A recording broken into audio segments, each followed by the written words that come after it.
Hello everyone, welcome to AVLSI lecture number 38.5.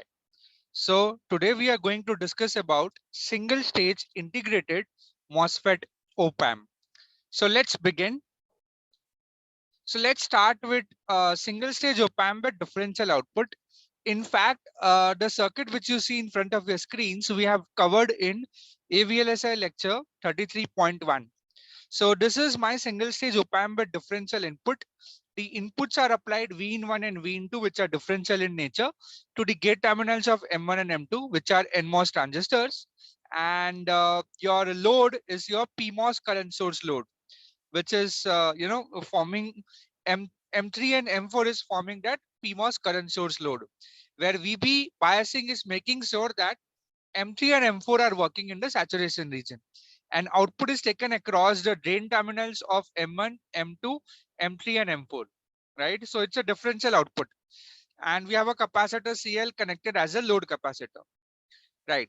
So let's move on. So here we have already said that M3 and M4 will be biased in saturation with the help of biasing voltage VB. Now, why we require this, the transistors to be in saturation? The transistors, PMOS transistors M3 and M4 should be in saturation so that its output resistance RO is high. If RO is high, you will get a large gain. And we have derived already by the half circuit concept the voltage gain, the differential voltage gain. So AV is given by minus of GMN into RON parallel to ROP, right? So we have derived this. You can refer AVLSI lecture 33.1. So this equation 38.5.11 is my small signal low frequency gain.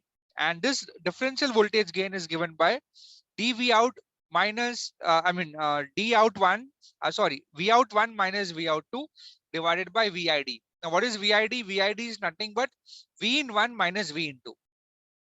All right. So let's move on. Over here, we say that M1 and M2 are matched. These are NMOS transistors, and M3 and M4 are matched. They are assumed to be matched. That means GM1 is equal to GM2 is equal to GMN, and RO1 is equal to RO2 is equal to RON. Similarly, M3 and M4 are matched. So GM3 and GM4 is equal to GMP, and RO3 equal to RO4 will be equal to ROP. So now if I want to write, this is my differential output, right?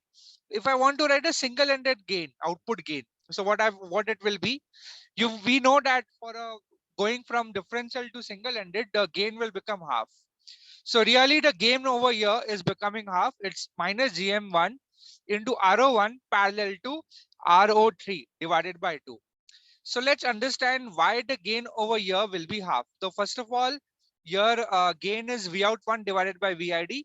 Similarly, we have V out 2 divided by VID, which will be half into GM2 into RO2 parallel to RO4. This is my single-ended output.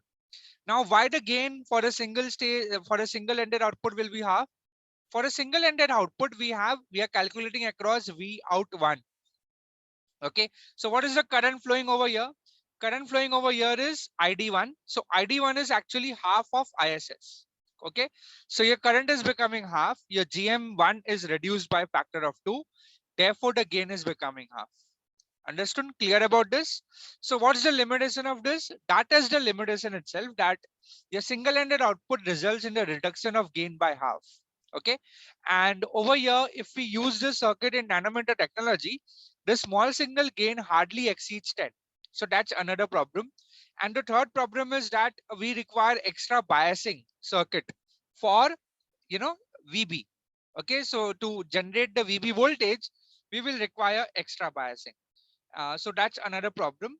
And here the bandwidth is determined by the load capacitor CL. Okay, so bandwidth will be proportional to 1 upon CL into R out. So if your CL value is very, very low and your output impedance is very low, your bandwidth will be very, very high. Okay, and vice versa. So yeah, so that is all about your single-ended op-amp with differential output, right? We saw what are its drawbacks and what is the voltage gain, what is the differential voltage gain, what is the single-ended voltage gain, right? Now let's study the single-stage op-amp with single-ended output. Okay, so this is my one stage op-amp or a single stage op-amp with a single ended output. In fact, the circuit over here we have already covered in the lecture 36.2.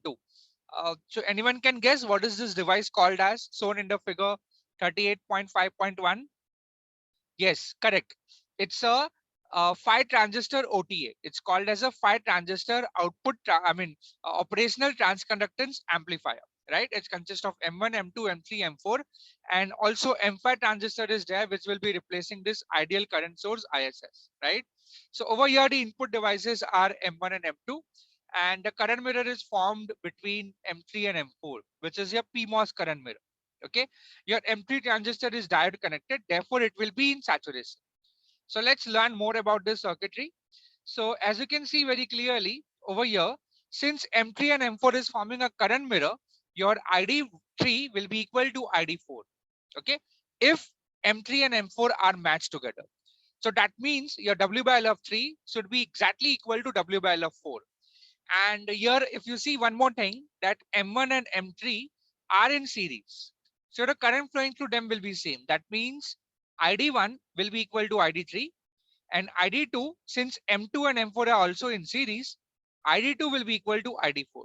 Okay, so keep that in mind. Now, we have to keep M1 and M2 in, are supposed to be matched, and M3 and M4 is supposed to be matched. So we can write GM1 is equal to GM2 is equal to GMN, and RO1 equal to RO2 is equal to RON. And also GM3 is equal to GM4 is equal to GMP, and RO3 is equal to RO4 is equal to ROP. And we have already derived the differential gain for this circuit. One transistor OTA analysis was already done before. And by half circuit concept, the gain of a single stage OTA or a single stage op-amp is given by minus GMN into RON parallel to ROP. Okay, so that's the gain formula. That's the small single voltage gain, differential voltage gain, or we can call it as a low frequency voltage gain. Now over here we have a single ended output taken across the drain terminal of M2 and M4, right? So AV is actually V out divided by VID, where VID is the differential input voltage, that will be V in 1 minus V in 2. Okay. Now, as you saw before, that in earlier case, in case of differential output, when we calculated the single stage gain, it was reduced by half. But here the gain is not reduced by half. Here we are getting minus GMN into RON parallel to ROP, similar to what we have done for the previous circuit, but without the reduction of the gain by half. So this circuit is called as a one-stage op-amp with differential input and single-ended output. So here the advantage is that the single-ended output is not reduced by half. Actually, we can write it over here. The single-ended output gain is not reduced by half in this case. So that's the advantage. Again, this had a common disadvantage, that the small signal voltage gain will not exceed 10 in nanometer technology, right? And the bandwidth is determined by the load capacitor CL. So bandwidth will be inversely proportional to CL into R out. Now, if you see over here, this blue color, box over here, which we have written, can be reduced to this symbol. This is my, op-amp or OTA symbol, wherein we have a differential input, we have a non-inverting terminal, we have an inverting terminal, and the output of a OTA is driven by a capacitive load normally, right? So this is single-ended output. So that is what it is representing, and that is what we have studied so far in your, single-stage op-amp, right? And another advantage of this circuit is that there is no need of any external biasing. Earlier, in the earlier circuit, we required external biasing for M3 and M4. That was VB. Here in this case, since M3 and M4 are current mirror, there is no such requirement. And also here M3 and M4, how well M3 and M4 are matched, that will decide the quality of the output in this circuit. Okay. So I guess that's cover all about for a single stage op-amp, and we will study and analyze op-amps further. So for now, that's it for today's topic. Next time we'll start with a new topic on op-amp. Until then, have a good day and thank you.